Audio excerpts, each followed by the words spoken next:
Hello students, कैसे हैं आप। आज हम पढ़ेंगे साइंस कक्षा 9 पार्ट 6। अध्याय का नाम है उत्तक टिश्यूज़। तो बच्चों, हमने जो पिछला पार्ट पढ़ा था पार्ट 5, वो था हमारे जीवन की मौलिक इकाई। तो बच्चों, जीवन की जो मौलिक इकाई थी उसमें आपने किसके बारे में पढ़ा था? कोशिकाओं की। क्योंकि हमारा जो शरीर है वो किससे मिलकर बना है? सभी जीवों का वो है कोशिकाओं से मिलकर बना होता है, चाहे वो प्राणी है, जीवित प्राणी या पौधे। ये सब किससे बने होते हैं? कोशिकाओं से मिलकर बने होते हैं। यह आपने पिछले पार्ट में पढ़ा था। तो अब ये जो हमारा पार्ट है पार्ट 6, यह भी बायोलॉजी का है और इसका नाम है उत्तक टिश्यूज़, इसको बोलते हैं हम। तो टिश्यूज़ का पहले आपको अर्थ समझ में आना चाहिए कि टिश्यूज़ क्या होते हैं। तो बच्चों, जो उत्तक कोशिकाओं का समूह होता है जिसमें कोशिकाओं की संरचना और कार्य एक समान होते हैं। अब जैसे कोशिकाओं का जो समूह है और उसमें कोशिकाओं की संरचना और जो कार्य हैं वो क्या है? एक समान है। तो इससे क्या होता है? इससे हमारे जो हैं ये उत्तक जो है वो क्या है? हमारा टिश्यूज़ कोशिकाओं का समूह है। तो बच्चों, अब हमने जब पिछला पार्ट अच्छे से अगर आप सब बच्चों ने समझा है तो यह पार्ट आपको समझने में और भी आसानी होगी। क्योंकि कोशिकाएं जो हैं वो किस तरह से हमारे शरीर में कार्य करती हैं यह आप पढ़ चुके हो कि जैसे कोशिकाएं हैं वो जीवों में, एक कोशिका क्या है? जीवों में सभी मौलिक कार्य क्या है? एक कोशिका द्वारा ही किया जाता है। उदाहरण के लिए क्या था? जैसे अमीबा में एक ही कोशिका द्वारा गति, भोजन लेने की क्रिया, गैसीय विनिमय और उत्सर्जन क्रिया संपन्न की जाती है। तो समझ में आया आपको कि किस तरह जो है एक कोशिका क्या क्या कार्य हमारे शरीर में करती है। तो अब हम यह पाठ शुरू करते हैं और आप यह पाठ अच्छे से समझेंगे तो आपको और भी सरलता होगी इस पाठ को समझने में। तो अब हम शुरू करते हैं यह पाठ। तो इस पाठ में आपने देखा कि पिछले अध्याय में हमने क्या पढ़ा था कि सभी जीवित या प्राणी या पौधे क्या हैं? किससे बने हैं? कोशिकाओं के बने हैं। लेकिन क्या है, एक कोशिका क्या है? वो जीवों में सभी मौलिक कार्य एक कोशिका द्वारा ही किए जाते हैं। जैसे उदाहरण के लिए क्या है? एक अमीबा है। अमीबा क्या है? एक ही कोशिका द्वारा क्या करता है? उसकी गति होती है। वो भोजन लेने की क्रिया भी, गैसीय विनिमय और उत्सर्जन की क्रिया भी किससे संपन्न होते हैं? कोशिका से। लेकिन जो बहुकोशिकीय जीव होते हैं जिनमें लाखों कोशिकाएं होती हैं, इनमें से अधिकतर कोशिकाएं जो हैं वो सिर्फ क्या करती हैं? कुछ विशिष्ट कार्य ही करने में सक्षम होती हैं। तो देखो, एक तो अमीबा जो है वो एक कोश की जीव है और वो उसी से सारे कार्य अपने संपन्न कर लेता है। और दूसरी तरफ क्या है कि जो बहुत सारे बहुकोशिकीय जीव होते हैं जिनमें बहुत सारी कोशिकाएं होती हैं, तो ज़रूरी नहीं है कि वो सभी कोशिकाएं जो हैं वो कार्य करती हैं। लेकिन क्या होता है बच्चों कि कुछ ही कोशिकाएं जो हैं वो कार्य करती हैं, बाकी कार्य नहीं करती हैं। तो प्रत्येक विशेष कार्य है कोशिकाओं के विभिन्न समूहों द्वारा किया जाता है। कोशिकाओं के ये समूह जो हैं एक विशिष्ट कार्य ही अति दक्षता पूर्वक संपन्न करने के लिए क्या होते हैं? सक्षम होते हैं। मनुष्यों में पेशीय कोशिका फैलती और सिकुड़ती है, जिससे क्या होता है? गति होती है। तंत्रिका कोशिकाएं क्या करती हैं? संदेशों की वाहक होती हैं। तंत्रिका कोशिका क्या होती हैं? संदेशों की वाहक होती हैं।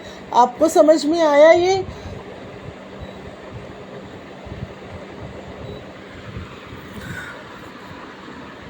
अब बच्चों, जो तंत्रिक कोशिकाएं क्या हैं, वो संदेशों की वाहक होती हैं, जैसे रक्त, ऑक्सीजन, भोजन, हार्मोन और अपशिष्ट पदार्थों का वहन करता है।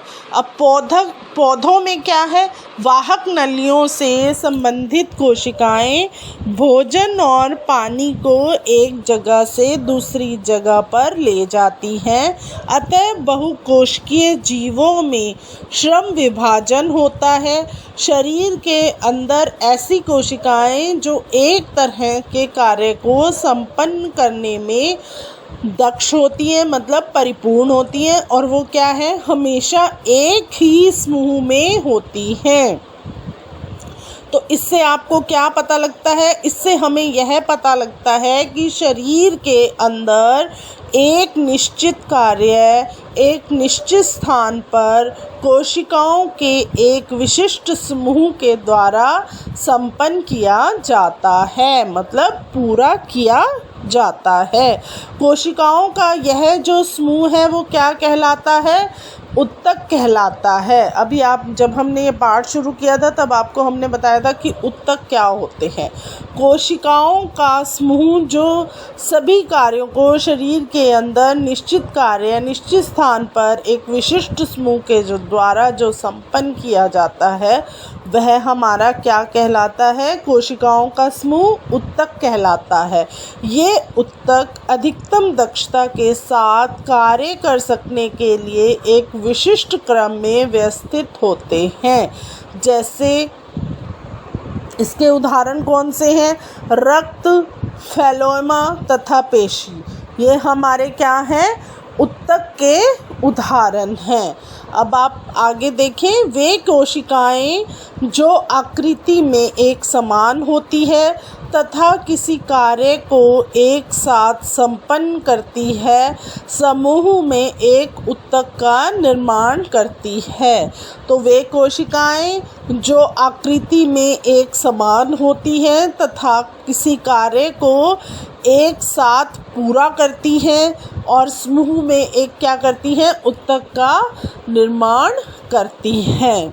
अब आप आगे देखेंगे, क्या पौधे और जंतु एक ही तरह के उत्तकों से बने होते हैं? अब देखो, अब आप इसमें क्या पढ़ोगे कि क्या पौधे और जंतु जो हैं वो एक ही तरह के उत्तक से बने होते हैं?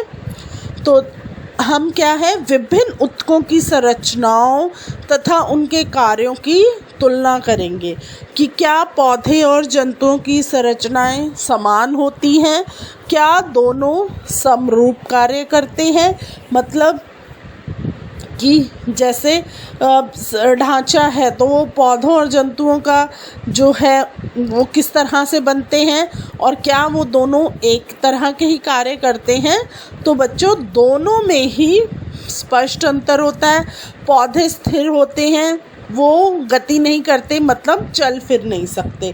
पौधे क्या हैं, बड़े होते हैं, फैलते हैं। लेकिन ये तो नहीं है ना कि आज आपने अपने जैसे कक्षा के बाहर एक पौधा लगाया तो कल वो चलकर दूसरी कक्षा के सामने चला गया, ऐसा नहीं होता। पौधा क्या है, हमेशा स्थिर रहता है, एक ही जगह पर रहता है। पर पौधा क्या है, लंबा होता है, फैलता है। लेकिन क्या है कि जैसे पौधे होते हैं वो गति तो नहीं करते हैं, लेकिन उनको सीधा खड़ा होना होता है और उन्हें बड़ी मात्रा में क्या होता है, सहारा प्रदान करने वाले क्या होते हैं, उत्तक होते हैं। तो ये सहारा प्रदान करने वाले उत्तक जो होते हैं वो प्राय किससे बने होते हैं, मृत कोशिकाओं के बने होते हैं। अब आगे देखो, दूसरी और जो जंतु हैं वो भोजन, साथी और आश्रय की खोज के लिए क्या है, इधर उधर घूमते रहते हैं। तो ये क्या है, पौधों की अपेक्षा ऊर्जा का अधिक उपभोग करते हैं। तो देखो बच्चों, अब जैसे जो भी जंतु हैं को खाना भी चाहिए, उनको कोई ना कोई अपना साथी भी चाहिए, और रहने के लिए जैसे बारिश है तो वो छुपने के लिए जगह ढूंढते हैं, और खाने के लिए भी, धूप से बचने के लिए भी। तो क्या है, जंतुओं को जो है वो पौधों की बजाय जंतु जो हैं वो अधिक कार्य करते हैं। इसीलिए क्या होता है, जो जंतु हैं वो ऊर्जा का क्या करते हैं, अधिक उपभोग करते हैं। तो जो जंतुओं के अधिकांश ऊतक क्या होते हैं बच्चों, वो जीवित होते हैं। आगे देखो, जंतु और पौधों के बीच उनकी वृद्धि के प्रतिरूप में एक और भिन्नता है। पौधों की वृद्धि जो है वो क्या है, कुछ क्षेत्रों में ही सीमित रहती है, जबकि जंतुओं में ऐसा नहीं होता है। पौधों के जो कुछ ऊतक हैं जीवन भर विभाजित होते रहते हैं। ऐसे ऊतक कुछ क्षेत्रों में ही सीमित रहते हैं। ऊतकों की विभाजन क्षमता के आधार पर ही पौधों के ऊतक मतलब पादप ऊतकों का वर्गीकरण किया जाता है। अब आपने कई बार देखा होगा कि फसल है, कहते हैं ना कि जैसे चावल की जो फसल है वो कहाँ पर ज़्यादा होती है, तो ऐसे जो है कुछ क्षेत्रों में कुछ चीज़ें जो हैं वो पाई जाती हैं। तो पौधे जो हैं वो वृद्धि तो करते हैं, पर उनका क्षेत्र क्या होता है, सीमित होता है, और जबकि जंतुओं में ऐसा नहीं होता है। पौधों के जो ऊतक हैं वो क्या होते हैं, विभाजित होते रहते हैं, और क्या है, और वो एक सीमित क्षेत्र में ही रहते हैं। इसीलिए इनको हम क्या बोलते हैं, विभाजन क्षमता के आधार पर ही हम क्या करते हैं, पौधों के ऊतकों को वर्गीकरण करते हैं। तो कैसे वर्गीकरण करते हैं,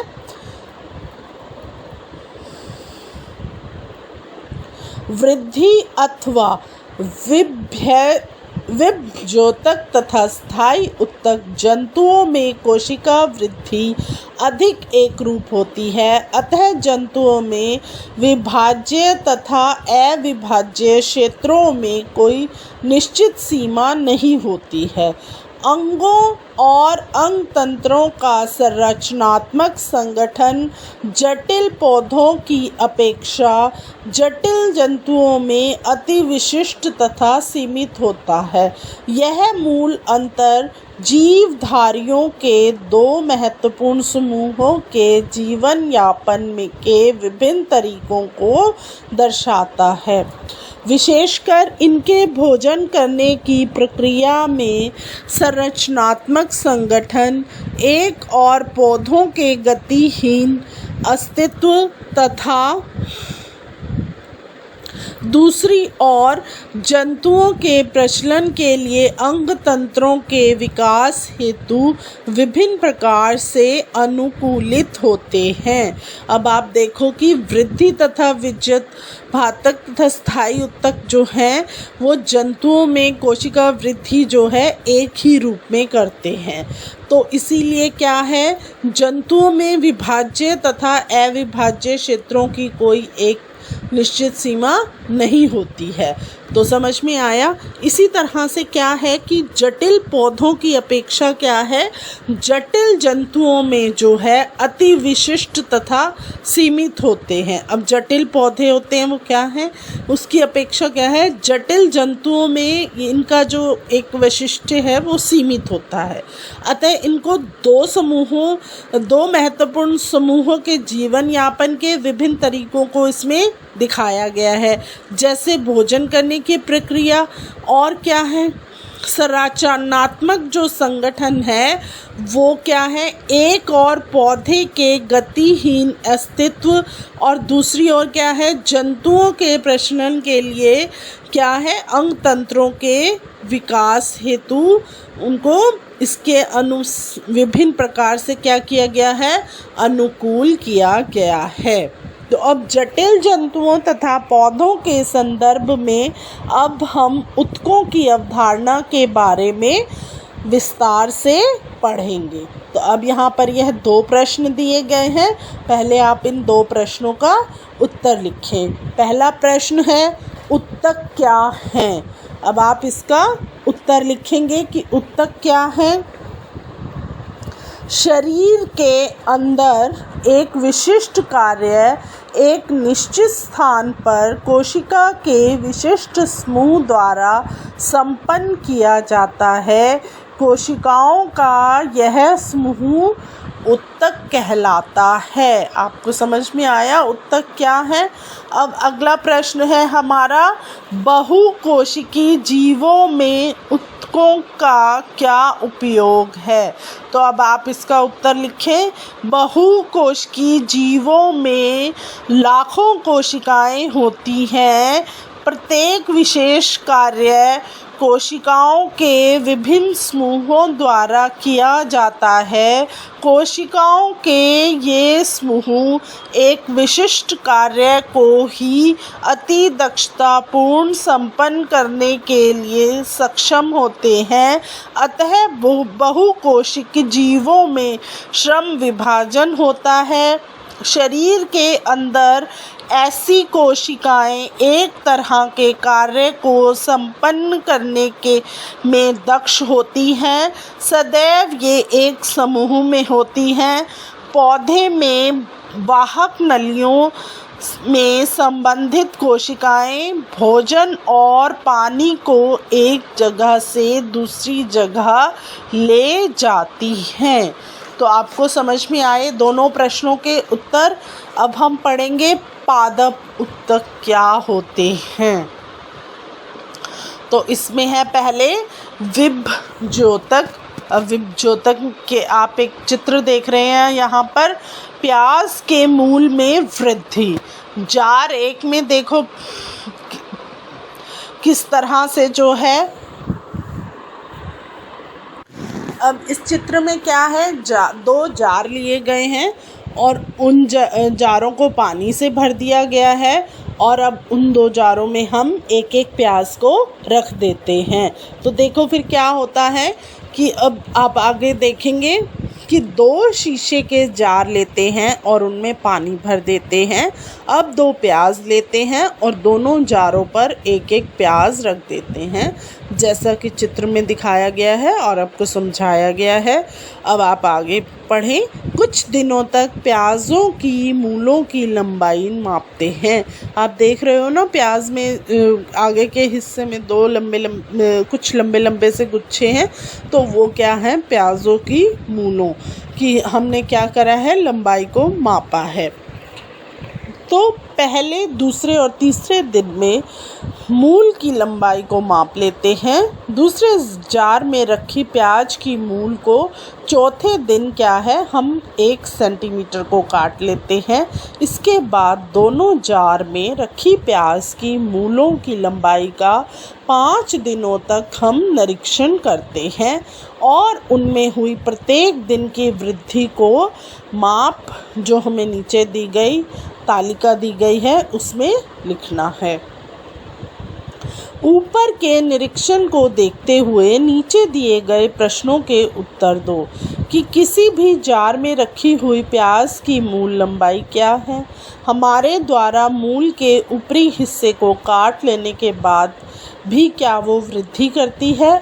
जब हम 2 जार में रखी प्याज की मूल के ऊपरी हिस्से को काटते हैं तो वो वृद्धि करना बंद कर देते हैं। क्यों? तो बच्चों क्या है कि जो भी पौधों में वृद्धि जो है वो एक निश्चित क्षेत्र में ही होती है। ऐसा जो है वो विभाजित उत्तकों के उन भाग में पाए जाने के कारण ही होता है। तो ऐसे उत्तकों को हम क्या बोलते हैं, विभज्योतक भी हम इन्हें कहते हैं। ये विभज्योतक किसी भाग में स्थित हैं। विभज्योतक की उपस्थिति वाले क्षेत्रों के आधार पर इन्हें शीर्ष कैम्बियम तथा अंतवृष्टि भागों में वर्गीकृत किया जाता है। जैसे आप अब आप चित्र 6.2 में देखेंगे।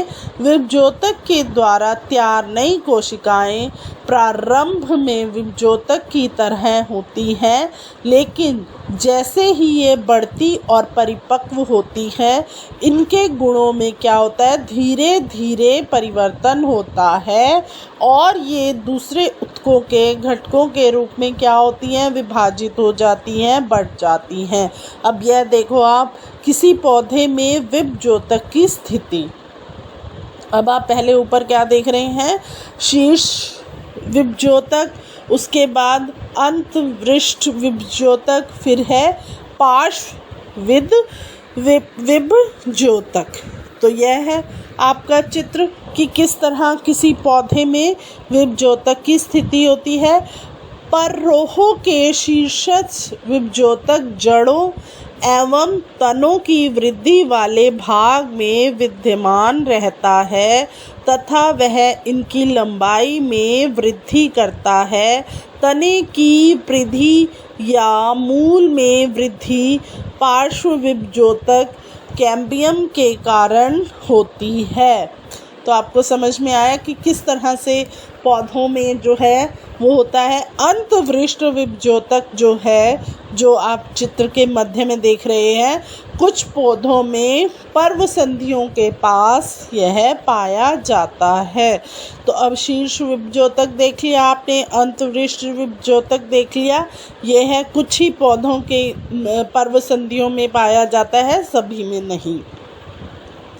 विभजोतक की कोशिकाएं जो हैं वो क्या होती हैं, अधिक क्रियाशील होती हैं। उनके पास बहुत अधिक कोशिका द्रव्य, पतली कोशिका भित्ति और स्पष्ट केंद्रक होते हैं। उनके पास रसधानी नहीं होती है। क्या हम सोच सकते हैं कि उनके पास रसधानी क्यों नहीं होती? आप कोशिका पर आधारित अध्याय में उल्लेखित रसधानियों के कार्यों का संज्ञान ले सकते हैं। अब क्या है, विभजोतक की जो कोशिकाएं होती हैं वो बहुत ही क्रियाशील होती हैं और उनके पास क्या होता है, पतली कोशिका भित्ति और स्पष्ट केंद्रक होते हैं। उनके पास अपनी क्या होती है, रसधानी नहीं होती है। तो समझ में आया आपको? आगे देखेंगे अब हम किसके बारे में। अभी आपने पढ़ा था विभजोतक के बारे में, अब हम पढ़ेंगे स्थायी ऊतक। विभजोतक द्वारा बनी कोशिकाओं का क्या होता है? यह एक विशिष्ट कार्य करती हैं और विभाजित होने की शक्ति को खो देती हैं, जिसके फलस्वरूप वे क्या करती हैं, स्थायी ऊतक का निर्माण करती हैं। इस प्रकार एक विशिष्ट कार्य करने के लिए स्थायी रूप और आकार लेने की क्रिया को विभेदीकरण कहते हैं। विभजोतक की कोशिकाएं विशिष्टकृत होकर विभिन्न प्रकार के स्थायी ऊतक का विकास करती हैं। अब देखो किस तरह से हैं कि जो ये है एक विशिष्ट कार्य करती हैं और ये क्या है, विभाजित नहीं होती हैं और इसके फलस्वरूप स्थायी ऊतक का ये निर्माण करती हैं और एक विशिष्ट कार्य क्या करती हैं, ये स्थायी रूप और आकार लेने की क्रिया को विभेदीकरण इसको कहते हैं। तो जो विभजोतक की कोशिकाएं थी वो विशिष्टीकृत होकर क्या करती थी, विभिन्न प्रकार के स्थायी ऊतकों का विकास करती थी। अब आप ये क्रियाकलाप 6.2 देखें और यह चित्र भी आप देख सकते हैं, तने का सेक्शन काट। अब क्या है, एक पौधे के तने को लीजिए तथा अपने शिक्षक की सहायता से उसके पतले सेक्शन काटिए। अब और फिर आपको क्या करना है, अब सभी सेक्शन को सेफ्रीन में रंजित करें। एक अच्छे से कटे हुए सेक्शन को स्लाइड पर रखें और उस पर आपने क्या करना है, ग्लिसरीन की एक बूंद डालनी है और फिर उसके बाद उसको कवर स्लिप से ढक दें और स्लाइड का निरीक्षण सूक्ष्मदर्शी से करें। विभिन्न प्रकार की कोशिकाओं का अध्ययन करें और उनके विन्यास को देखें और इसकी तुलना आपने क्या करनी है, चित्र आप देख रहे हैं 6.3। अब नीचे दिए गए प्रश्नों पर विचार करें और निरीक्षण के आधार पर आपने क्या करना है, इसका उत्तर देना है। अब आप पहले तो आप यह देखें, पूरा चित्र आप अच्छे से समझें कि किस तरह से जो है तने का सेक्शन काट आप देख रहे हैं।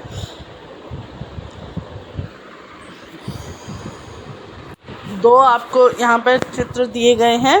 पहला चित्र है वो आप देख रहे हो हरे रंग का है, हरे रंग की लाइनें हैं उसमें, फिर उसमें पर्पल कलर का है, फिर वो ग्रीन आ जाती है लाइन हरे रंग की, और फिर लाल रंग से।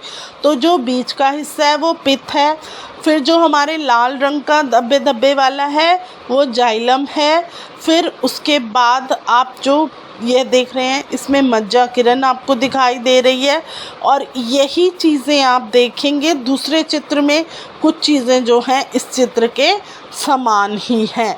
अब इस चित्र में भी पित्त है सब, फिर आप देखो नीले रंग का आपको कुछ दिखाई दे रहा है जल सा, ये क्या है हमारा संवहन मंडल।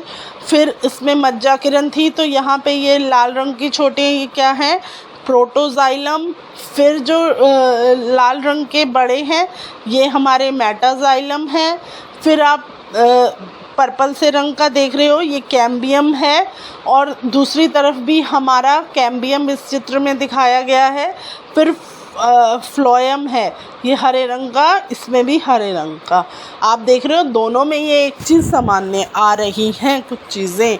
फिर पेरिसियम आप देख रहे हो, फिर एंडीमिनस, कॉर्टेक्स, हाइड्रोमिस, एपिडिमिस। फिर आप जो ऊपर की चीज़ें हैं वो इस चित्र में अलग हैं, उससे मेल नहीं खाती हैं। ये क्या हैं, ट्राइकोम, म्यूलिलेगिंस कैनाल, फिर क्यूटी किल। तो आपको यह चित्र समझ में आया कि पौधों में यह चीज़ें जो हैं वो किस तरह से उनकी हमने जब डंडी काटी तो हुआ। तो क्या यह सभी संरचनाएं समान हैं? तो देखो इसमें कुछ संरचनाएं हमारी जो हैं वो एक समान हैं। और कितने प्रकार की कोशिकाओं को देखा जा सकता है, तो आप ये गिनकर बताएं। क्या हम उन कारणों पर विचार कर सकते हैं कि कोशिकाओं के इतने प्रकार क्यों हैं? तो बच्चों आप यह पढ़ें। अब आप देखो कि हम पौधों की मूलों का सेक्शन काटने की कोशिश कर सकते हैं। हम विभिन्न पौधों के मूल और तने का सेक्शन भी काट सकते हैं। तो फिर उनमें क्या क्या समानताएं आएंगी वो आप बता सकते हैं। आप आगे देखेंगे सरल स्थायी उत्तक। एपिडर्मिस के नीचे कोशिकाओं की कुछ परतें होती हैं जिसे हम क्या बोलते हैं, सरल स्थायी उत्तक कहते हैं। पैरेन्काइम सबसे अधिक पाया जाने वाला सरल स्थायी उत्तक है। यह पतली कोशिका भित्ति वाली सरल कोशिकाओं का बना होता है। ये जीवित कोशिकाएं हैं। ये प्रायः बंधन मुक्त होती हैं तथा इस प्रकार के उत्तक की कोशिकाओं के मध्य क्या होता है, रिक्त स्थान पाया जाता है। अब आप क्या देखेंगे, चित्र 6.4। ये उत्तक जो हैं वो प्रायः भोजन का भंडारण करते हैं। अब आप ये देखो विभिन्न प्रकार के सरल उत्तक। ए जो चित्र है वो किसका है, पैरेन्काइम, और बी चित्र जो है वो है कालेकाइमा। तो अब आप ए चित्र में आपने क्या देखा, इसमें क्या दिखाया गया है, अंतरा कोशिका स्थान। जो बीच में ये कोशिकाएं के बीच में थोड़ा थोड़ा गैप देख रहे हो, ये किस चीज़ का है, अंतरा कोशिका स्थान। अब आप बी चित्र में क्या देखेंगे, आप बी चित्र में देखोगे कोशिका भित्ति, रसधानी, केंद्रक और भित्ति की मोटाई।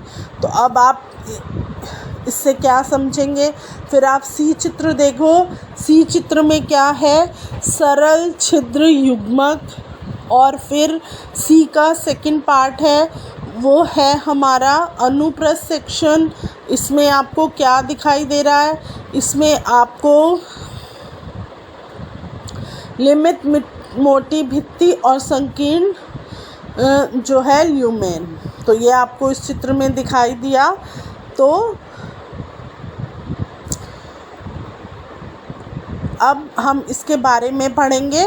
इसके बारे में आप क्या पढ़ेंगे कि कुछ पैरामाइन ऊतकों में क्लोरोफिल पाया जाता है, जिसके कारण क्या होता है, प्रकाश संश्लेषण की क्रिया संपन्न होती है। अब आपको पता है प्रकाश संश्लेषण, आपने पिछली कक्षा में पढ़ा था कि प्रकाश संश्लेषण हमारे लिए बहुत ज़रूरी होता है, जिससे हमारे पौधे वृद्धि करते हैं। तो इन स्थितियों में इन ऊतकों को हरित ऊतक भी कहा जाता है। जलीय पौधों में पैरामाइन की कोशिकाओं के मध्य में हवा की बड़ी कैविटीज़ होती हैं। इनको कैविटीज़ को आप क्या बोलते हैं, गुहिकाएँ, जिसके कारण ये जल में उतरती हैं। इस प्रकार के पैरामाइन को एरामाइन भी कहा जाता है। पौधों में लचीलेपन का गुण एक अन्य स्थायी ऊतक कैलामाइन के द्वारा कारण होता है। यह पौधों के विभिन्न भागों, पौधे के भाग कौन से होते हैं, जैसे पत्ती है, तना है, में बिना टूटे हुए लचीलापन लाता है। यह पौधों को यांत्रिक सहायता भी प्रदान करता है और हम इस ऊतक को एपिडर्मिस के नीचे पर्णवृत्त में पा सकते हैं। इस ऊतक की कोशिकाएं जो हैं वो जीवित होती हैं, लंबी और अनियमित ढंग से कोनों पर मोटी होती हैं तथा कोशिकाओं के बीच जो है बहुत ही कम स्थान होता है, जो आप चित्र 6.4 में बी में आप देख सकते हैं। एक अन्य प्रकार का ऊतक है हमारा, वो क्या है, स्क्लेरेमाइन होता है। यह ऊतक पौधों को क्या करता है, कठोर बनाता है और मजबूत बनाता है। आपने जैसे नारियल देखा होगा, जो नारियल आता है सूखा नारियल, वो बोलते हैं, जिसके रेशे होते हैं ब्राउन कलर के। एक तो हरा नारियल आता है, उसका आप जल पीते हैं। दूसरा नारियल जो होता है उसके आपने देखा होगा कितनी मुश्किल से ऊपर के रेशे छिलके युक्त होते हैं, उनको कैसे उतारा जाता है। यह होता है हमारा स्क्लेरेमाइन ऊतक से बना होता है। इस ऊतक की कोशिकाएं क्या होती हैं, मृत होती हैं। ये लंबी और पतली होती हैं क्योंकि इस ऊतक की भित्ति लिग्निन के कारण मोटी होती है। ये भित्तियाँ इतनी मोटी होती हैं कि कोशिकाओं के भीतर कोई भी आंतरिक स्थान नहीं होता है। अब आपने देखा कि कितना सख्त होता है वो, उसके अंदर आप कुछ भी नहीं कर सकते। जब वो कोशिकाओं, आप ऊपर का ब्राउन छिलका भी उतार देते हो, उसके बाद भी उसको तोड़ना कितना मुश्किल हो जाता है। अब चित्र 6.4 में आपने देखा, यह ऊतक तने में संवहन बंडल के समीप पत्तों की शिराओं में तथा बीजों और फलों के कठोर छिलकों में ही उपस्थित होते हैं और यह पौधों के भागों को मजबूती प्रदान करते हैं। अब आप क्रियाकलाप 6.3 देखिए। रियो की ताज़ी तोड़ी हुई पत्ती लीजिए, इसे दबाव लगाकर इस तरह तोड़िए कि पत्ती का छिलका अलग निकल जाए। इस छिलके को अलग करके जल में भरी हुई पेट्री डिश में रखें। इसमें कुछ बूंदें सैफरन विलयन की डालें। अब आपने यह क्रियाकलाप करना है और यह आप चित्र देख रहे हो। द्वार कोशिकाएं तथा एपिडर्मिस कोशिकाएं, पार्श्व दृश्य और पृष्ठ दृश्य। तो ये क्या है, ए दृश्य आप देख रहे हो और बी, इसमें किस तरह से आपको रक्षी कोशिकाएं दिखाई दे रही हैं, और बी दृश्य में आप क्या देख रहे हो, एपिडर्मी कोशिका, स्टोमेटा, रक्षी कोशिका, यह आपने इसमें देखा। अब कुछ समय, मतलब थोड़ी देर, लगभग 2 मिनट बाद छिलके को आपने क्या करना है, स्लाइड पर रखना है और इसे किससे ढक देना है, कवर स्लिप से, और फिर आपको इसको सूक्ष्मदर्शी के द्वारा देखना है। तो आप सूक्ष्मदर्शी के द्वारा क्या देखोगे कि वह कोशिका की सबसे बाहरी परत एपिडर्मिस है। एपिडर्मिस प्रायः कोशिकाओं के एक परत की बनी होती है और क्या होता है, शुष्क स्थानों पर मिलने वाले पादपों में एपिडर्मिस क्या होता है, मोटी हो सकती है और यह जल से होने वाले नुकसान के बचाव हेतु महत्वपूर्ण होता है। पौधों की पूरी सतह एपिडर्मिस से ही ढकी रहती है। यह पौधों के सभी भागों की रक्षा करती है। एपिडर्मिल कोशिका जो है वो पौधों की बाह्य सतह पर प्रायः क्या होती है, एक मोम जैसे जल प्रतिरोधी परत बनाती है। यह जल क्षय के विरुद्ध यांत्रिक आघात तथा परजीवी कवक के प्रवेश से पौधों की रक्षा करती है, क्योंकि एपिडर्मिल कोशिकाओं का उत्तरदायित्व क्या है, रक्षा करना। अतः इसकी कोशिकाएं बिना किसी अंतर कोशिकाओं स्थान के अच्छिन्न परत बनाती हैं। अधिकांश एपिडर्मल कोशिकाएं हैं वो चपटी होती हैं। सामान्यतः उनका बाह्य तथा पार्श्व भित्तियां जो हैं उनकी आंतरिक भित्तियों से मोटी होती हैं। तो बच्चों, आपने क्या इसमें सीखा? एपिडर्मिस जो है वो एक ही परत की बनी होती है और शुष्क स्थानों पर जो भी हमें जो मिलने वाले हमारे पादप हैं वो एपिडर्मिस की तरह ही मोटे होते हैं और यह क्या होता है, जल के नुकसान से हमारे को बचाती हैं, जल के क्षय से बचाव के लिए महत्वपूर्ण होती हैं। फिर आपने क्या देखा कि पौधों की जो पूरी सतह होती है वो किससे ढकी होती है, एपिडर्मिस से। तो एपिडर्मिल क्या है, अब आप उसके बारे में पढ़ो। एपिडर्मिल कोशिका है वो पौधे के बाह्य सतह पर एक मोम जैसी प्रतिरोधी परत बनाती है और यह जल क्षय के विरुद्ध यांत्रिक आघात तथा परजीवी कवक के प्रवेश से पौधों की हमारी रक्षा करती है। और एपिडर्मिल कोशिकाओं का उत्तरदायित्व क्या है, रक्षा करने का है। अतः इसकी कोशिकाएं क्या हैं, बिना किसी अंतर कोशिकाीय स्थान के अच्छिन्न परत बनाती हैं और ये चपटी होती हैं और क्या होता है, इनकी जो आंतरिक भित्तियां हैं वो मोटी होती हैं। अब आप आगे देखेंगे, पत्ती की एपिडर्मिस में हम छोटे छोटे छिद्रों को देख सकते हैं। इन छिद्रों को क्या कहा जाता है, स्टोमेटा कहा जाता है। चित्र 6.5 में आप देखो, स्टोमेटा को 2 वृक्क के आकार की कोशिकाएं जो हैं वो घेरे रहती हैं, जिन्हें रक्षी कोशिकाएं कहते हैं। ये कोशिकाएं क्या करती हैं, वायुमंडल से गैसों का आदान प्रदान करने के लिए आवश्यक हैं।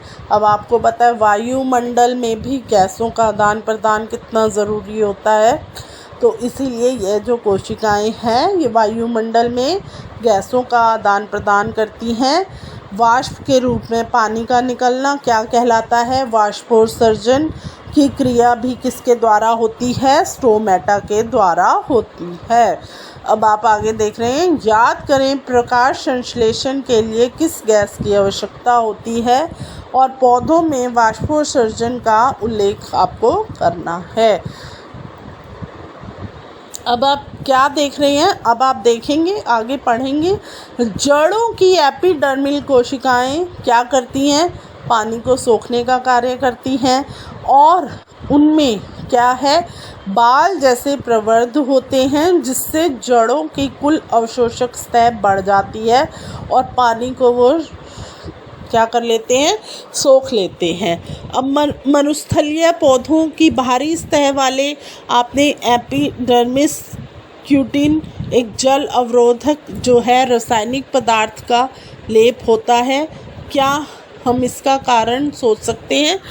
जैसे जैसे एक पेड़ की बाहरी शाखा की परत जो है वो नए तने की बाह्य परत से भिन्न हो जाती है, जैसे जैसे वृक्ष की आयु बढ़ती है उसके बाह्य सुरक्षात्मक ऊतकों में कुछ परिवर्तन आते हैं।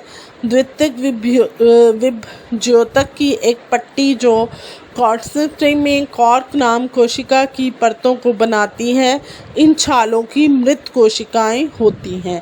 ये बिना अंतकोशिकीय स्थानों, जैसे आप चित्र 6.6 में देखेंगे, के व्यवस्थित होती हैं। इनकी भित्ति पर सुब्रिन नामक पदार्थ होता है जो इन छालों को हवा एवं पानी के लिए अभेद्य बनाता है। अब आप यह देख रहे हैं चित्र 6.6, रक्षी ऊतक, छाल कोशिकाएं और फटी हुई एपिडर्मिस। आपने अपने बगीचे में या आसपास कोई बहुत पुराना वृक्ष देखा होगा, जैसे बड़ का, पीपल का, तो वहाँ पे क्या है, ब्राउन कलर के, भूरे रंग के ऐसे लंबे लंबे से लटक रहे होते हैं। तो आप पूछते भी होंगे कभी कि ये क्या चीज़ है, तो आपके साथ जो बड़े होते होंगे वो बताते होंगे कि यह वृक्ष जो है बहुत पुराना हो गया है, इसीलिए ये इसकी जटाएं ऐसे निकल रही हैं। तो जो ब्राउन कलर की निकल रही होती हैं बहुत पुराने वृक्षों में, तो वो क्या कहलाती हैं, हमारी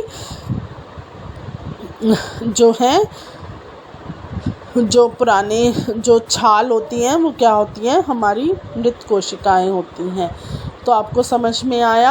आगे देखेंगे अब हम क्या है, जटिल स्थायी ऊतक। अब तक हम एक ही प्रकार की कोशिकाओं से बने हुए विभिन्न प्रकार के ऊतकों पर विचार कर रहे थे। अब हम एक ही तरह के दिखाई देते हैं। ऐसे ऊतकों को साधारण स्थायी ऊतक भी कहा जाता है। अन्य प्रकार के स्थायी ऊतक को हम क्या कहते हैं, जटिल ऊतक भी कहते हैं। जटिल ऊतक जो होते हैं वो क्या होते हैं, एक से अधिक प्रकार की कोशिकाओं से मिलकर बने होते हैं और ये सभी एक साथ मिलकर एक इकाई के रूप में कार्य करते हैं।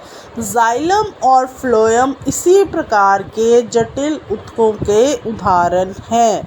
तो यह क्या है, जटिल ऊतक जो है अन्य प्रकार के स्थायी ऊतक, जैसे ऊतकों को साधारण स्थायी ऊतक भी कहते हैं। तो ये क्या है, जटिल ऊतक जो है वो एक से अधिक प्रकार की क्या है, कोशिकाओं से मिलकर बने हुए हैं। अब क्या पढ़ेंगे आप, इन दोनों को संवहन ऊतक भी कहते हैं और ये मिलकर क्या करते हैं, संवहन बंडल का निर्माण करते हैं। संवहन ऊतक जटिल पौधों की एक विशेषता है जो कि उनको स्थलीय वातावरण में रहने के लिए अनुकूल बनाती है। अब आप चित्र जो है 6.3 को ध्यान में रखें, तो उसमें आपने क्या देखा था, उसमें आपने तने का एक भाग आपको दिखाया गया था। क्या हम संवहन मंडल में मौजूद विभिन्न प्रकार की कोशिकाओं को देख सकते हैं? तो जाइलम ट्रैक्टिक वाहिनी की वाहिका जाइलम पैरेक्माई, चित्र आप देख रहे हैं 6.7 A, B अथवा C। और क्या है, जाइलम फाइबर रेशे से मिलकर बना होता है। ट्रैकिडी एवं वाहिका की कोशिका भित्ति मोटी होती है और इनमें क्या होता है, कई जो हमारी परिपक्व कोशिकाएं हैं वो मृत होती हैं। टैरेकिड और वाहिकाओं की संरचना किस तरह से है, नलिकाकार होती है और इनके द्वारा क्या होता है, पानी और खनिज लवण का ऊर्ध्वाधर संवहन होता है। पैरेक्माई भोजन संग्रह करता है और जो जाइलमा है वो फाइबर रेशे को मुख्यतः क्या करता है, सहारा देने का कार्य करता है। अब फ्लायम क्या है, 5 प्रकार के अवयव हैं। कौन कौन से हैं वो, चालनी कोशिकाएं, चालनी नलिका, साथी कोशिकाएं, फ्लोएम पैरेंकाइमा तथा फोइलम रेशे से मिलकर बनी होती है। अब चित्र 6.7D में देखो आप, चालनी नलिका छिद्रित भित्ति वाली तथा नलिकाकार कोशिका होती है जो फ्लोएम पत्तियों से भोजन को पौधों के विभिन्न भागों तक पहुंचाती है। फ्लोएम रेशे को छोड़कर फ्लोएम कोशिका जीवित कोशिकाएं हैं। अब आप ए में ट्रैकेडी का चित्र देख रहे हो, बी में वाहिका देख रहे हो, उसमें छिद्र हैं, उसमें भी छिद्र हैं। अब जाइलम पैरेंकाइमा में सी में आपने क्या देखा, कोशिका द्रव्य और केंद्रक। फिर डी में आपने क्या देखा, फ्लोएम सेक्शन, साथी कोशिका, फ्लोएम पैरेंकाइमा, चालनी नलिका और चालनी प्लेट, यह आपने चित्र देखा। अब यहाँ पर आपके प्रश्न हैं, आपको इन प्रश्नों के उत्तर लिखने हैं। तो पहला प्रश्न है आपका, सरल उत्तकों के कितने प्रकार हैं? तो आप इसका उत्तर लिखेंगे।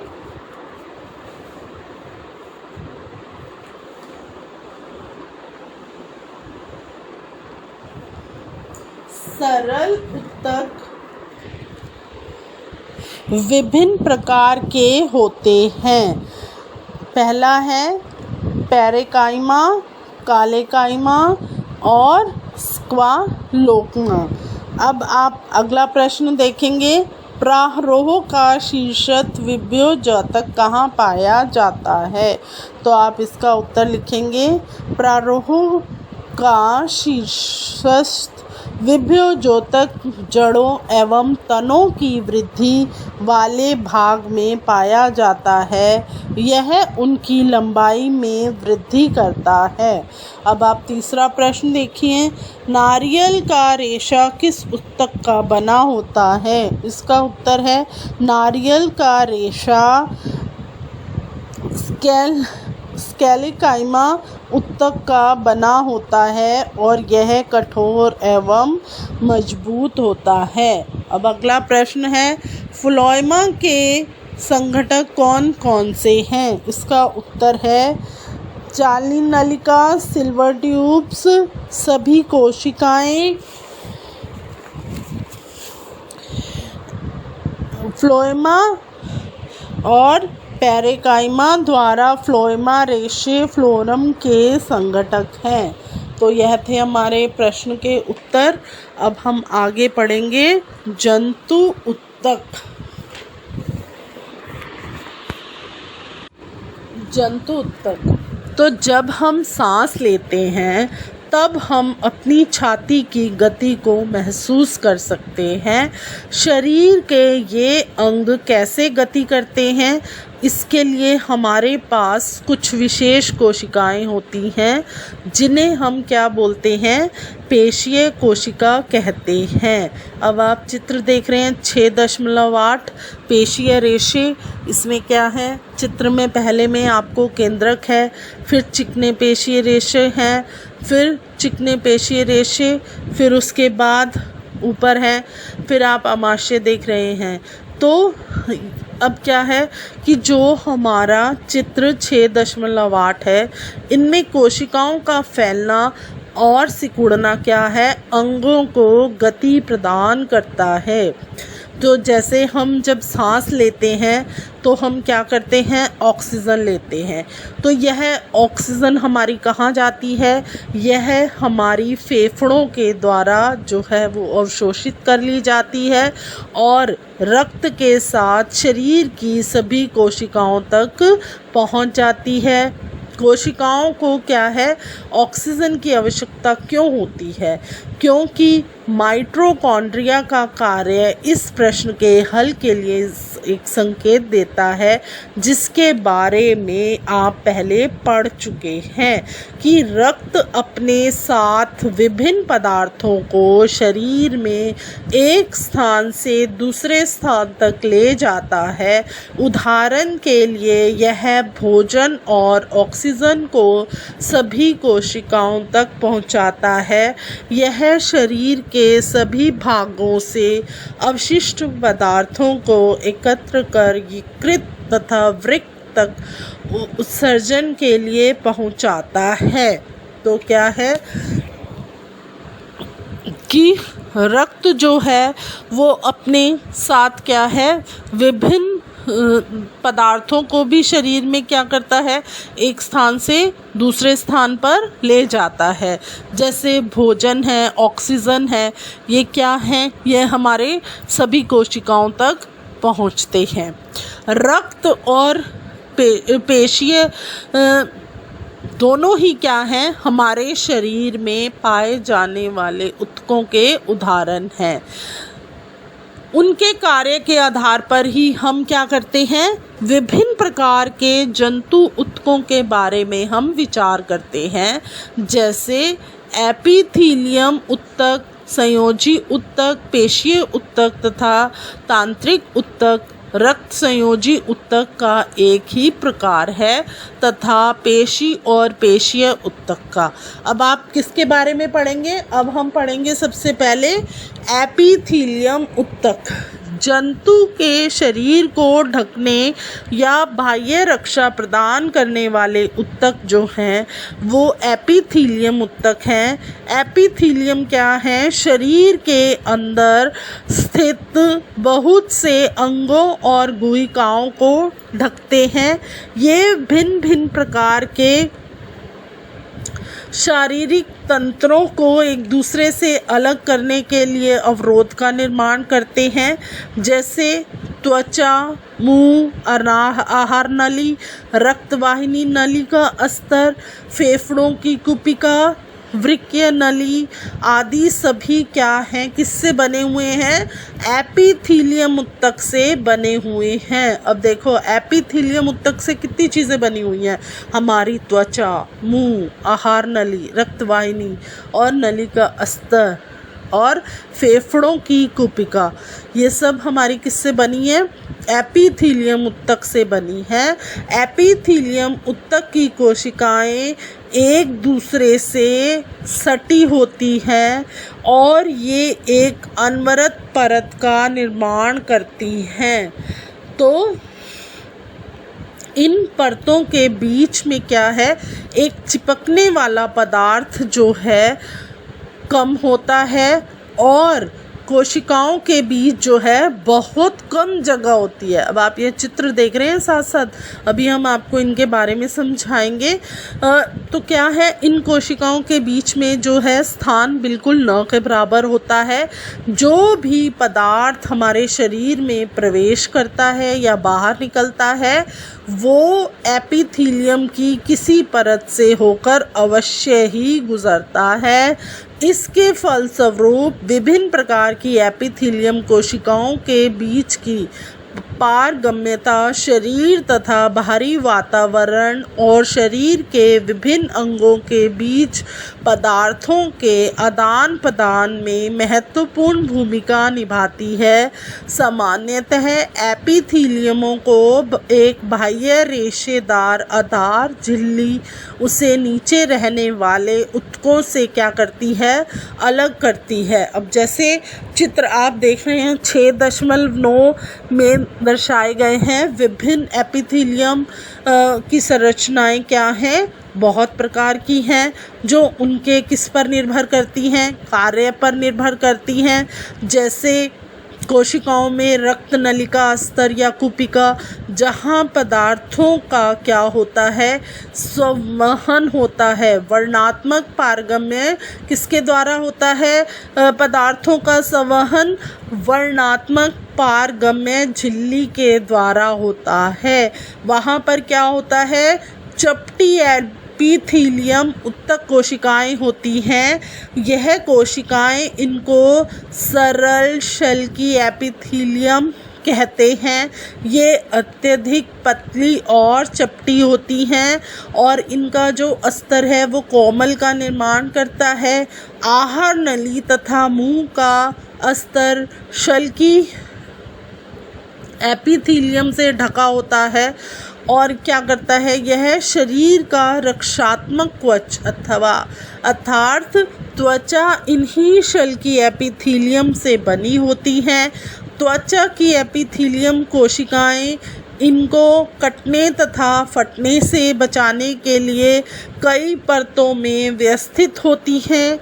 चूँकि ये कई परतों के पैटर्न में व्यवस्थित होती हैं, इसीलिए इन एपिथीलियम को स्तरित शल की एपिथीलियम कहते हैं, जहाँ पर क्या होता है, अवशोषण और स्राव होता है। जैसे आंत के भीतर क्या होता है, आंत के भीतर जो अस्तर है में वहाँ लंबी एपिथीलियम कोशिकाएं मौजूद होती हैं। यह स्तंभाकार एपिथीलियम अवरोध को पार करने में क्या करती हैं, सहायता प्रदान करती हैं। फिर उसके बाद क्या है, आप क्या देख रहे हैं, श्वास नली में स्तंभाकार एपिथीलियम ऊतक जो है में पक्षांभ होते हैं, जो एपिथीलियम ऊतक की कोशिकाओं की सतह पर कैसे होती हैं, बाल जैसी रचनाएं होती हैं। ये पक्षांभ गति करते हैं तथा इनकी गति श्लेष्म को आगे स्थानांतरित करके साफ करने में सहायता करती है।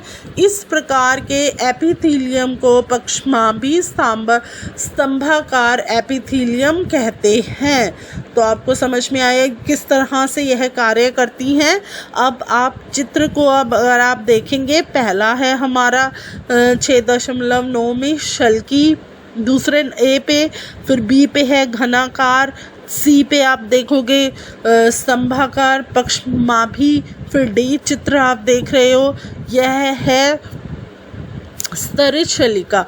यह क्या है, हमारे विभिन्न प्रकार के एपिथीलियम ऊतक के यह चित्र हैं। यह आपने देखे और समझे। अब हम आगे देखेंगे।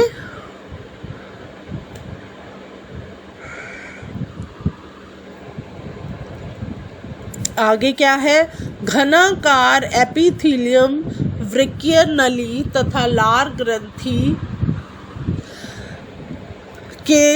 ग्रंथि की नली के अस्तर का निर्माण करता है, जहां यह उसे यांत्रिक सहारा प्रदान करता है।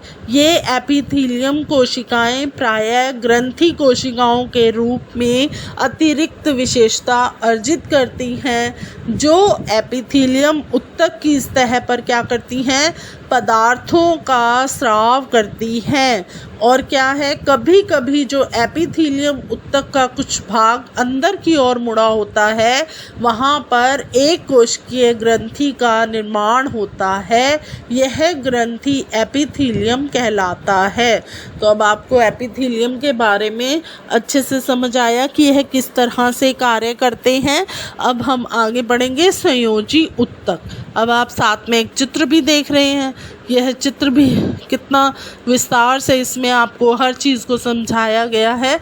रक्त एक प्रकार का संयोजी ऊतक है। इसे संयोजी ऊतक क्यों कहते हैं, इस अध्याय की भूमिका में हमने इस संबंध में एक संकेत दिया था। आइए अब हम इस ऊतक के बारे में विस्तृत तरह से पढ़ाई करें कि संयोजी ऊतक की कोशिकाएं क्या हैं, आपस में बहुत कम जुड़ी होती हैं और अंतर कोशिकाएं आर्द्रत्री मैट्रिक्स में क्या होता है, धसी हुई होती है, फंसी हुई होती है। अब जैसे आप चित्र 6.10 में देखेंगे, यह जो मैट्रिक्स हैं जेली की तरह तरल, सघन या कठोर किसी भी रूप में हो सकते हैं। आर्द्रत्री की प्रकृति जो है वो विशिष्ट संयोजी ऊतक के कार्य के अनुसार ही बदलती रहती है। अब आप जो ये क्रियाकलाप करेंगे उसमें आप क्या करेंगे कि रक्त की एक बूंद को स्लाइड पर लें और उसमें मौजूद विभिन्न कोशिकाओं को क्या करना है, आपने सूक्ष्मदर्शी में देखना है कि रक्त के तरल आर्द्रत्री भाग को हमने क्या कहा है, प्लाज्मा कहा है। और प्लाज्मा में लाल रक्त कणिकाएं आरबीसी, श्वेत रक्त कणिकाएं जो हैं वो डब्ल्यूबीसी। आरबीसी का मतलब क्या है, रेड ब्लड सेल्स, जिनको आप क्या बोल रहे हैं, लाल रक्त कणिकाएं। और डब्ल्यूबीसी का अर्थ है वाइट ब्लड सेल। ये आपको आसानी से याद हो जाएगा। और इसको आप हिंदी में बोलेंगे तो श्वेत रक्त कणिकाएं में प्लेटलेट्स निलंबित होते हैं। प्लेटलेट्स आपने कई बार पढ़ा होगा, जब जैसे सुना है आपने प्लेटलेट्स के बारे में कि जब हमारे को कोई बुखार हो जाता है, चाहे वो डेंगू है, मलेरिया है या सीजनल बुखार है, तो उसमें व्यक्ति के सेल्स की जांच की जाती है। तो उसमें व्यक्ति के प्लेटलेट्स की जांच की जाती है। अगर तो उसमें क्या देखा जाता है, हमारे वाइट ब्लड सेल्स कम हो रहे हैं या रेड ब्लड सेल्स, तो वो हमारे लिए बहुत ज़रूरी होते हैं एक निश्चित सीमा के लिए। तो क्या होता है, जब प्लाज्मा में प्रोटीन, नमक तथा हार्मोन भी होते हैं। रक्त गैसों, शरीर के पचे हुए भोजन, हार्मोन और उत्सर्जी पदार्थों को शरीर के एक भाग से दूसरे भाग में संवहन करता है। तो देखो ये हमारे लिए कितना कार्य करता है। अब आप यहाँ पर देख रहे हैं चित्र ए, इसमें आप क्या देख रहे हैं, विभिन्न श्वेत रक्त कणिकाएं। इसमें आप ऊपर देखेंगे तो क्या है, कोशिका द्रव्य केंद्रक। तो पहला चित्र हमारा किस चीज़ का है, न्यूट्रोफाइल बहुकेंद्रीय ल्यूकोसाइट इओसिफोनॉल दूसरा चित्र है। फिर तीसरा चित्र है शारकंजी बेसोफिल।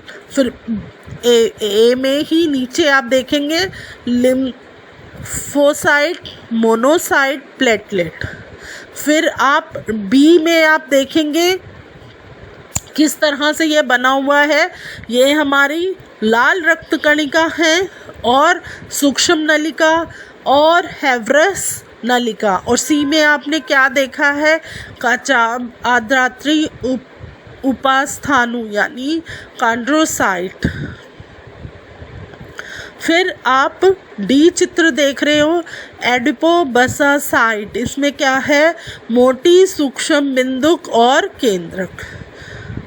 और फिर आप ई में क्या देखोगे, ई में आप देख रहे हो जलिका फाइबर, वृहत भकाणु, रेशे कोरक, कोलेजन फाइबर, स्पेशनी कोशिका, प्लाज्मा कोशिका।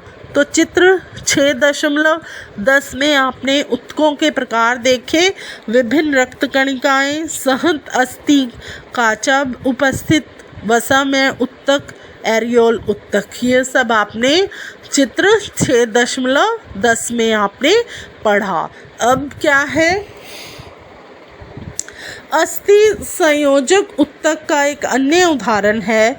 यह क्या करता है, पंजर का निर्माण कर शरीर को आकार प्रदान करती है।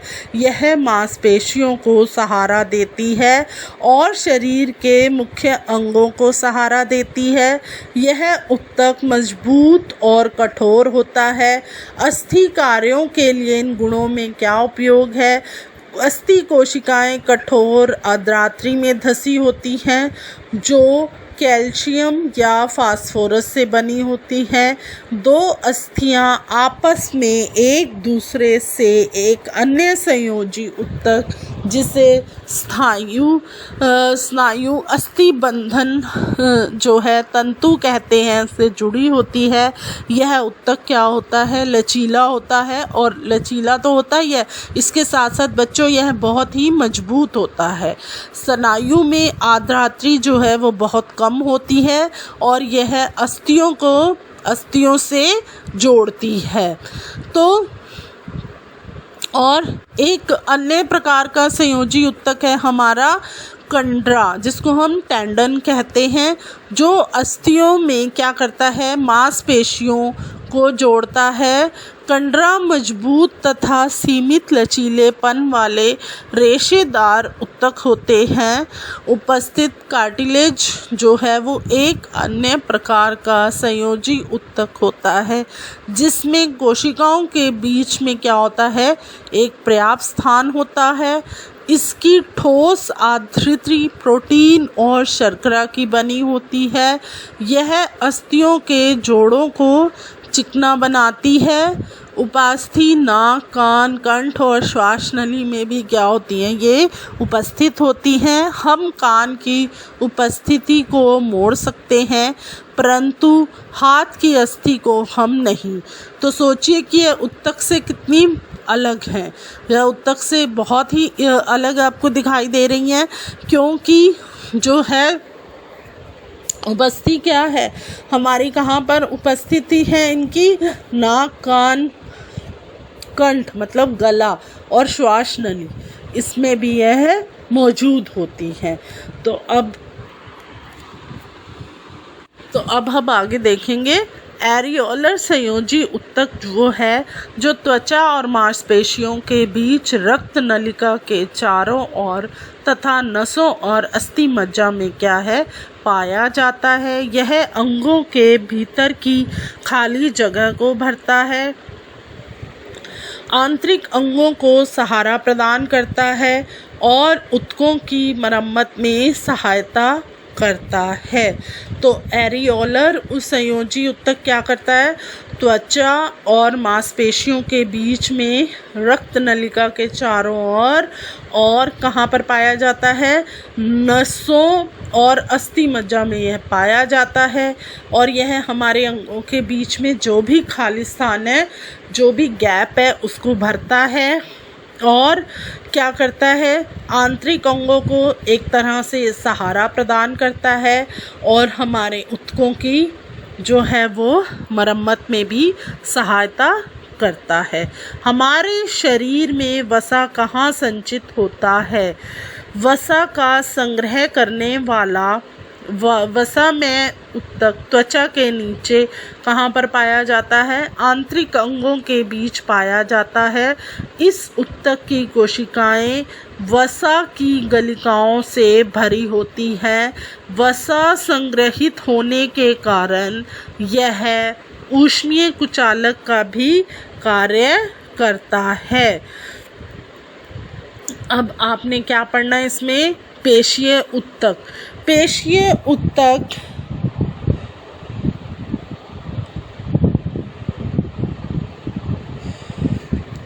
पेशीय ऊतक लंबी कोशिकाओं का बना होता है, जिसे पेशीय रेशा भी कहा जाता है। यह हमारे शरीर में गति के लिए उत्तरदायी है।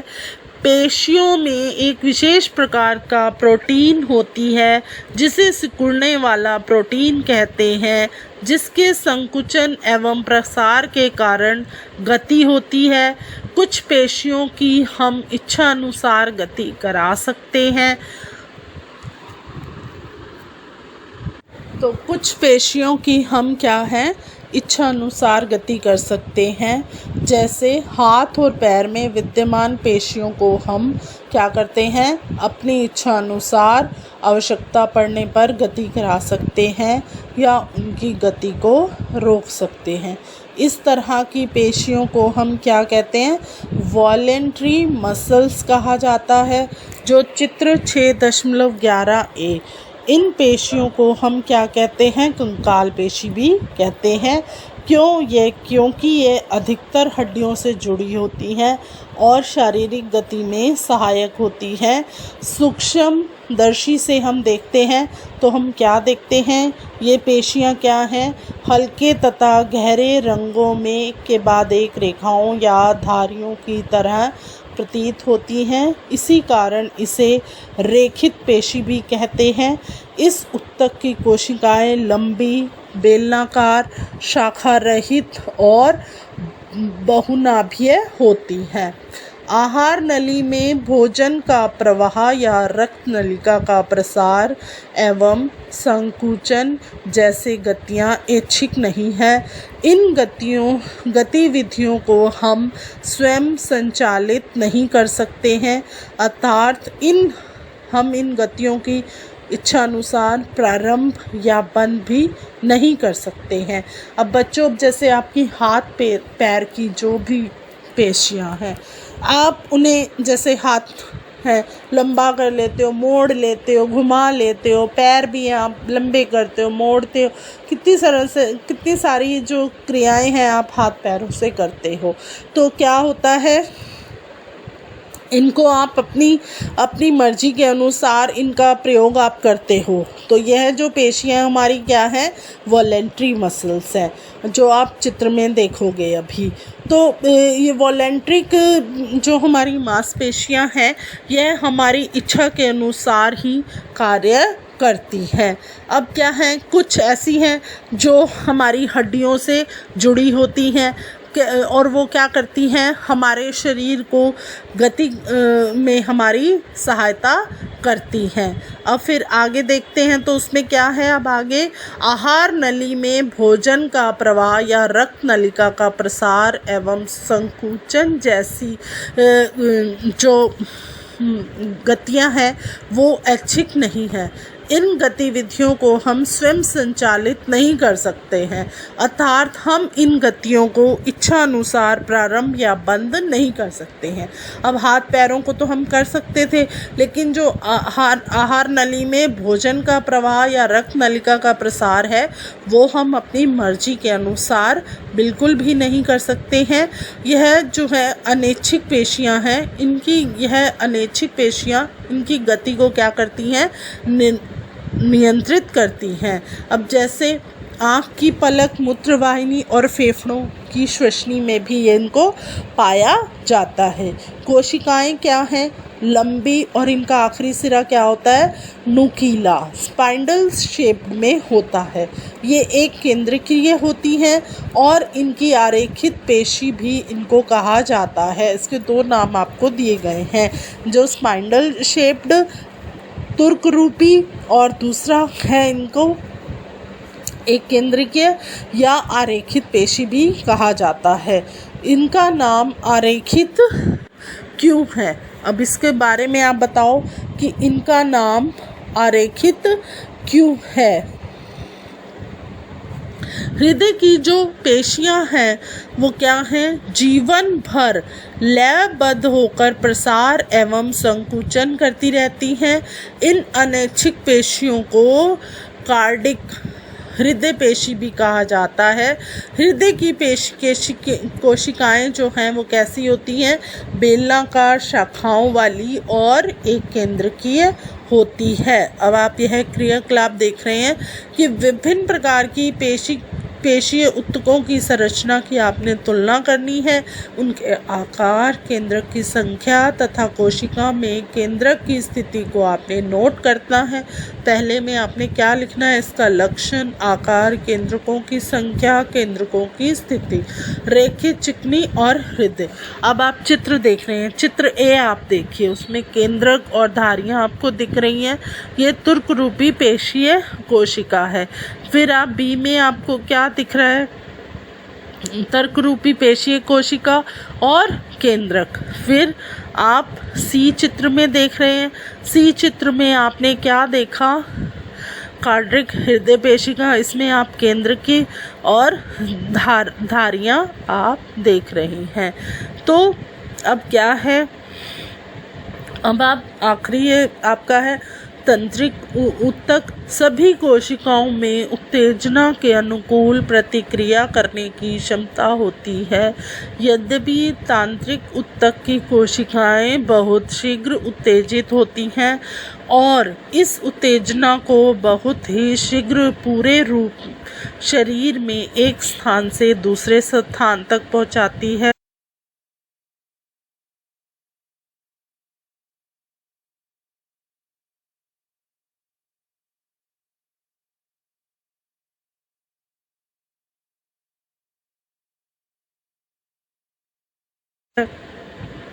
मस्तिष्क, मेरुरज्जु तथा तंत्रिकाएं सभी तंत्रिका ऊतकों की बनी होती हैं।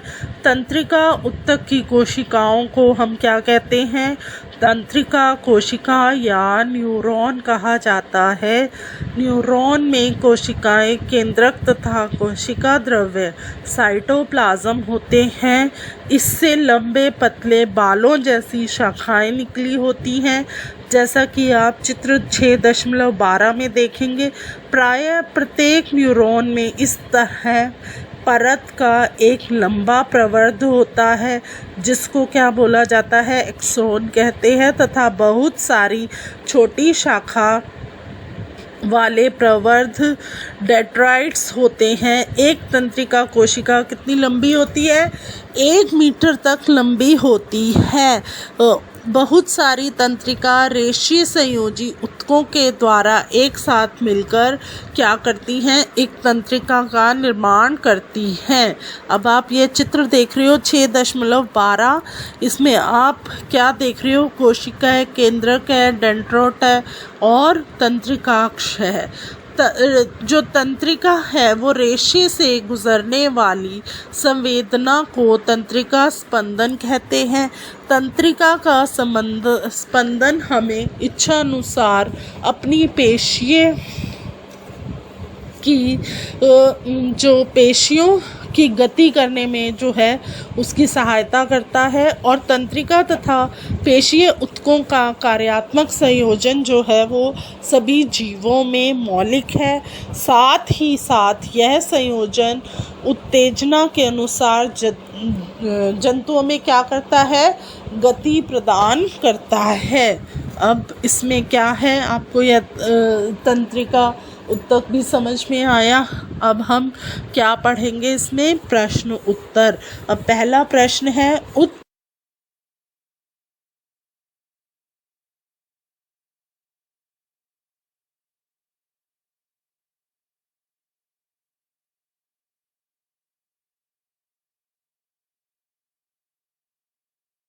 उस ऊतक का नाम बताएं जो हमारे शरीर में गति के लिए उत्तरदायी है। तो पहला उत्तर है पेशीय ऊतक हमारे शरीर में गति के लिए उत्तरदायी है। यह लंबी कोशिका का बना होता है। अब आप दूसरा देखेंगे, न्यूरॉन देखने में कैसा लगता है? इसका उत्तर है न्यूरॉन कोशिकाएं, केंद्रक तथा कोशिका द्रव्य साइटोप्लाज्मा होते हैं। प्रत्येक न्यूरॉन में इस तरह का एक लंबा प्रवर्ध होता है जिसको एक्सोन कहते हैं, तथा बहुत सारे छोटी शाखा वाले प्रवर्ध होते हैं। फिर तीसरा प्रश्न है हृदय पेशी के 3 लक्षणों को बताएं। तो हृदय पेशी के हमारे कौन से लक्षण हैं? इसका उत्तर है ये पेशीय जीवन भर लयबद्ध होकर प्रसार एवं संकुचन करती हैं। ये कोशिकाएं बेलनाकार शाखाओं वाली और एक केंद्रीय होती है। इनकी गति को इच्छानुसार प्रारंभ या बंद नहीं कर सकते हैं। अब लास्ट प्रश्न है हमारा, एरियोलर ऊतक के क्या कार्य हैं? तो आप इसका उत्तर लिखेंगे एरियोलर ऊतक के कार्य, यह अंगों के भीतर की खाली जगह को भरता है, आंतरिक अंगों को सहारा देता है, ऊतकों की मरम्मत में सहायता करता है।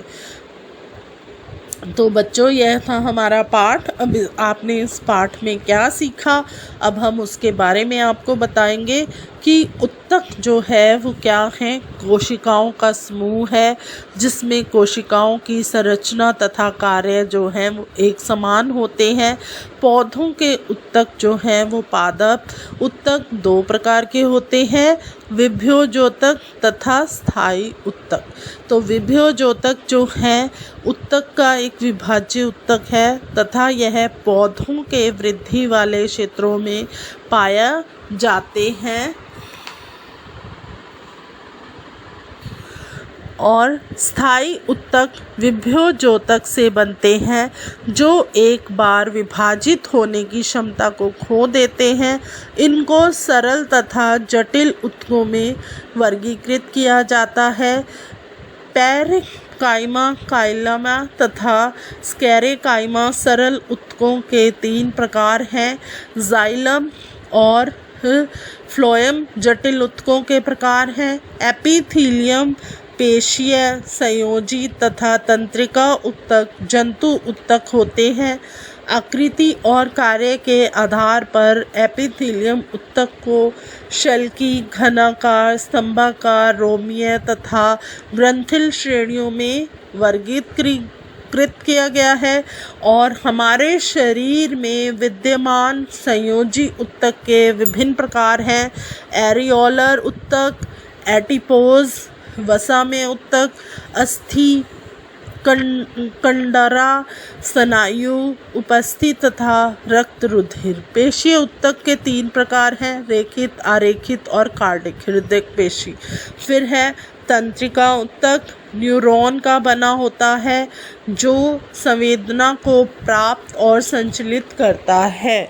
तो बच्चों, आपने इस पाठ में इन सब बातों के बारे में पढ़ा और सीखा। आशा है आपको ये पाठ अच्छे से समझ में आ गया होगा। अब हम इस पाठ का प्रश्न अभ्यास करेंगे। तो पहला प्रश्न है हमारा, ऊतक को परिभाषित करें। ऊतक, तो उत्तर लिखें। ऊतक कोशिकाओं का समूह होता है जिसमें कोशिकाओं की संरचना तथा कार्य एक समान होते हैं। अब दूसरा प्रश्न देखें, कितने प्रकार के तत्व मिलकर जाइलम ऊतक का निर्माण करते हैं, उनके नाम बताएं। तो उत्तर लिखें, जाइलम ट्रैकेडी, वाहिका, जाइलम पैरेन्काइम और जाइलम फाइबर रेशे मिलकर जाइलम ऊतक का निर्माण करते हैं। अब आप प्रश्न 3 देखें, पौधों में सरल ऊतक जटिल ऊतक से किस प्रकार भिन्न होते हैं। तो अब आप इस प्रश्न का उत्तर लिखेंगे। सरल ऊतक और जटिल ऊतक। पहले आप सरल ऊतक के बारे में लिखें। ये पतली कोशिका भित्ति वाली सरल कोशिकाओं के बने होते हैं। इनमें कोशिकाएं जीवित होती हैं। इन कोशिकाओं के मध्य काफ़ी रिक्त स्थान होता है। ये ऊतक पौधों को सहायता प्रदान करते हैं।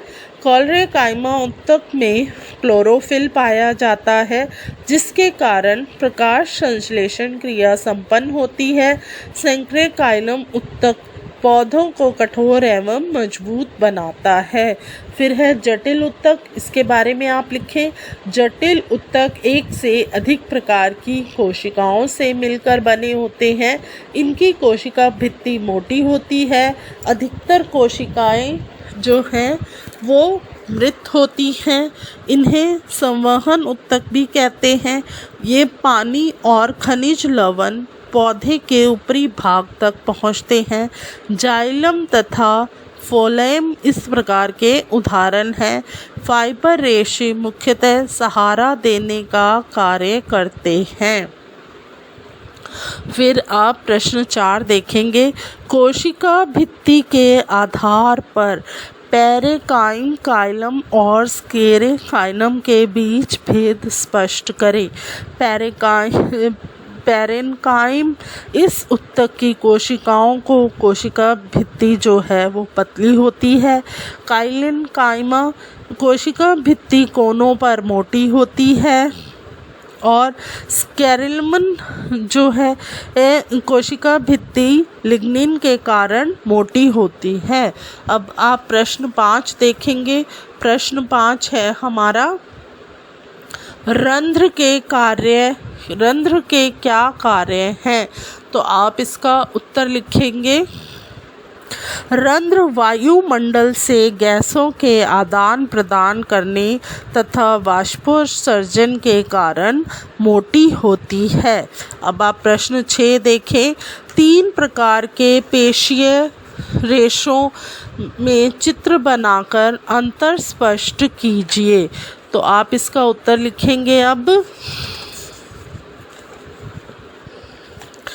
आपने इसके उत्तर में यह चित्र बनाने हैं जो आपने देखा था, आपके पृष्ठ पर बने हुए हैं। बुक में हमने बनाया था चित्र, आपको समझाए थे अभी ए, बी और सी, जिसमें आपने क्या बनाना है, तर्करूपी पेशीय कोशिका, केंद्रक, धारियाँ, और ये आपने पेशी उत्तक में क्या है, रेखित पेशी, चिकनी पेशी और कार्डिक हृदय पेशी। ये आपने चित्र आपकी किताब के अंदर दिए गए हैं पाठ में, इनको आपने देखकर बनाना है। अब आप प्रश्न 7 देखेंगे, कार्डिक हृदय पेशी का विशेष कार्य क्या है। तो अब इसका उत्तर लिखें। ये पेशियाँ जीवन भर लयबद्ध होकर प्रसार तथा संकुचन करती रहती हैं। अब आप प्रश्न 8 देखेंगे, रेखित, अरेखित तथा कार्डिक हृदय पेशियों में शरीर में स्थित कार्य और स्थान के आधार पर आपने अंतर स्पष्ट करना है। रेखित, अरेखित और कार्डिक हृदय। रेखित में आप पहले लिखेंगे, ये अधिकतर हड्डियों से जुड़ी होती हैं, ये हाथ और पैर में विद्यमान होती हैं, ये इच्छा अनुसार गति करती रहती हैं। अरेखित में आप लिखेंगे, ये आँख की पलक, मूत्रवाहिनी और फेफड़ों की श्वसनी में पाई जाती हैं, प्रसार एवं संकुचन जैसी गतियों को नियंत्रित करती हैं। फिर कार्डिक हृदय में आप लिखेंगे, ये हृदय में पाई जाती हैं, ये जीवन भर लयबद्ध होकर प्रसार एवं संकुचन का कार्य करती हैं। फिर आप आगे देखेंगे, न्यूरॉन का एक चिन्हित चित्र बनाइए। अब न्यूरॉन का तांत्रिक उत्तक की इकाई का एक चित्र आपकी इसी पाठ के अंदर दिया गया है, वो आपने यहाँ पर बनाना है। अब हम अगला प्रश्न देखेंगे, निम्नलिखित के नाम लिखें। तो पहला है हमारा उत्तक जो मुंह के भीतरी अस्तर का निर्माण करता है। तो ये कौन सा है, एपिथेलियम उत्तक। फिर बी आप देखें, उत्तक जो मनुष्य में पेशियों को अस्थि से जोड़ता है, इसका उत्तर है पेशी उत्तक। फिर सी, उत्तक जो पौधों में भोजन का संवहन करता है, इसका उत्तर है संवहन उत्तक। फिर आप अगला प्रश्न देखिए, उत्तक जो हमारे शरीर में वसा का संचय करता है, वसा में उत्तक।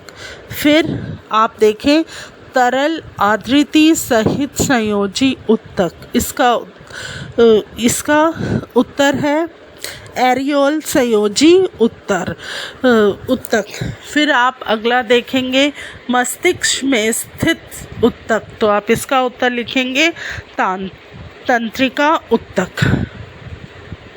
तो अब प्रश्न 11 है, आप ये देखिए, निम्नलिखित में उत्तक के प्रकार की पहचान करें। त्वचा, तो इस का उत्तर है एपिथेलियम उत्तक। पौधे का वल्क, इसका उत्तर है एक्रिल काइमा उत्तक। फिर है अस्थि, इसका उत्तर है संयोजी उत्तक। फिर है वृक्कीय नलिका अस्तर, इसका उत्तर है शल्की एपिथेलियम। फिर है संवहन मंडल, इसका उत्तर है संवहन उत्तक। अब आप प्रश्न 12 देखेंगे, पेरेकाइमा उत्तक किस क्षेत्र में स्थित होते हैं। तो इसका उत्तर है पेरेकाइमा उत्तक पत्ती तथा तने में पाया जाता है। अब आप अगला प्रश्न देखें, पौधों में एपिडर्मिस की क्या भूमिका है। तो आप इसका उत्तर लिखेंगे, एपिडर्मिस उत्तक पौधों में नीचे पर्णवृत्त में पाया जाता है। इस उत्तक की कोशिकाएं जीवित, लंबी और अनियमित ढंग से कोनों पर मोटी होती हैं। यह पौधों को यांत्रिक सहायता प्रदान करता है। छाल, अब आप प्रश्न 14 देखेंगे, छाल कौर किस प्रकार सुरक्षा उत्तक के रूप में पाया जाता है। तो इसका उत्तर लिखें। वृक्ष की आयु बढ़ने के साथ साथ उसके बाह्य सुरक्षात्मक ऊतकों में परिवर्तन होता है। एक दूसरे विभेदक की पट्टी तने के एपिडर्मिस का स्थान ले लेती हैं। बाहरी सतह की कोशिकाएं जो हैं वो सतह से अलग होकर बहुत परतों वाली मोटी छाल का निर्माण करती हैं। इनकी भित्ति पर सुब्रिम नामक रसायन होता है जो छालों को हवा और पानी के लिए अभेद्य बनाता है। अब आप प्रश्न 15 देखेंगे। निम्नलिखित तालिका को पूर्ण कीजिए। तो तालिका को आप कैसे पूर्ण करेंगे? स्थायी ऊतक, सरल, जटिल। फिर सरल में आपने क्या देखा है कि मध्य में तो देखेंगे आप कलाइकाइमा है, तो पहले में आएगा इसमें पैराकाइमा, फिर है कालेकाइमा और फिर आएगा स्क्लेरेकाइमा। फिर जटिल में आपने जाइलम लिखा है, फिर दूसरे में आप क्या लिखेंगे? फ्लोएम। तो बच्चों इसके साथ हमारा यह पाठ 6 यहीं पर समाप्त होता है। आशा करते हैं आपको यह पाठ अच्छे से समझ में आया होगा। अब हम आपको पाठ 7 पर मिलते हैं। हेलो।